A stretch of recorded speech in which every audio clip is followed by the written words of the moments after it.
Hello, Broken Arrow. I'm City Manager Michael Spurgeon here with the August 2021 edition of our Broken Arrow in Motion segment.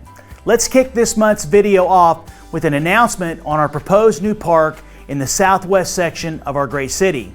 I'm excited to share that we have a name for the new phenomenal 53-acre park planned off of Florence Street between Olive Street and Aspen Avenue. The City Council voted to name the park Elam Park after considering 3 other names recommended by the Parks Advisory Committee. The Citizens Committee presented a draft master plan of the park, and folks, I have to tell you, the plan is absolutely amazing. From exercise areas to a water garden, swings, hammocks, boardwalks, an 18-hole disc golf course, and sand volleyball. The proposed park has something for citizens of all ages. It's very awesome. I can't wait for the public to see it. City Council will review the plan, and if they approve it, you, the voters, will have the chance to vote on it during our next bond package planned for 2028. Let's continue talking about our parks, and let me provide an update on the improvements to the Nienhuis skate park. Good news, the contractors completed the mass grading, storm sewer, and underground utility installations. This past month, the concrete placement part of the project began. The skate park is scheduled for completion in September with the grand opening sometime in October. Changing gears, school has started and many of you are getting back into that normal, regular routine of driving your kiddos to school, band, or soccer practice. We will do our best to stay out of your way as we make great progress on some of the streets that we're working on around town. We have a couple of street projects that I'd like to update you on today. First, the New Orleans Street Widening Project. The excavation and aggregate base for the widening project is complete. Roughly 80% of the base asphalt is also installed. The storm sewer and water utilities are finished as well.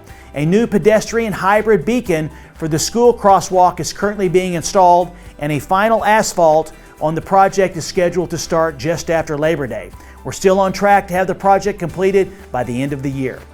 Now, let's move to the northeast part of our city and talk about the Albany Street Widening Project over by the new and amazing Vanguard Academy. The contractor is now completing final grading, sidewalk installation, and the creek shoring on the project. The asphalt for the roadway section over the newly installed bridge structure is complete, and the base portion of the project is on track to finish in the next 2 weeks.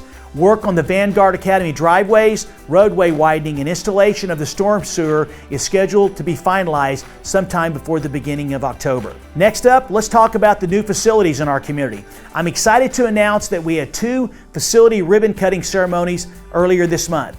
The new Fire Station number 3 and our new Veterans Center. We opened Fire Station number 3 on August 10th. It has 6 modern semi-private bunk rooms, 3 large bays to accommodate modern equipment and apparatus, 2 captain's bunks, offices, a common area, a physical fitness space, and a new restroom for the nearby trails. It's a modern facility for our firefighters, and they seem to be very pleased with their new home. And we opened the new Veterans Center on August 24th with a wonderful crowd showing up to help us cut the ribbon. It's a 4,600 square foot facility featuring a meeting space and a catering kitchen for the local chapters of the veterans group that occupy the facility, which include the Veterans of Foreign Wars, the American Legion, Vietnam veterans, the Military Order of the Purple Heart, and the Blue Star Mothers. Thank you to Broken Arrow voters for making these facilities possible by voting for the bond packages to improve our public infrastructure and facilities. In close proximity to the Veterans Center will be the War at Home Memorial, which is being built in a partnership with the city, the Mission 22 organization, and the Creek Nation. Construction on the memorial, which pays tribute to veterans lost to suicide after they return home from the battlefield, began this month. The contractor has started the initial storm sewer installation and grading operations. Soon after delivery of the granite, construction for the project will be completed in early December. Also coming to the Rose District is the Brown Kimbrough Center for the Arts, Innovation, and Creativity, and construction is making great progress. The mechanical, electrical, and plumbing installation is nearing completion.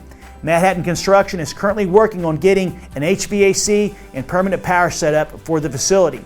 They expect to start cooling the building within the next few weeks. I'm glad to say the project is on schedule to be finished in sometime in January 2022.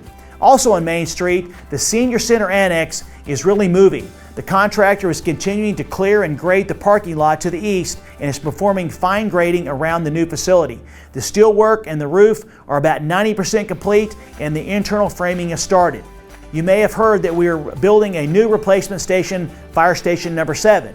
The contractor has finished the fine grading of the exterior lot and installed the subgrade and curb and gutter for the parking and drive lanes. The final payment is scheduled for early September. The interior is about 80% complete with the electrical, mechanical, and plumbing installations approaching completion. And the flooring is currently being installed as well. The project, good news, is scheduled to be completed later this fall. That's it for this month's edition of Broken Arrow in Motion.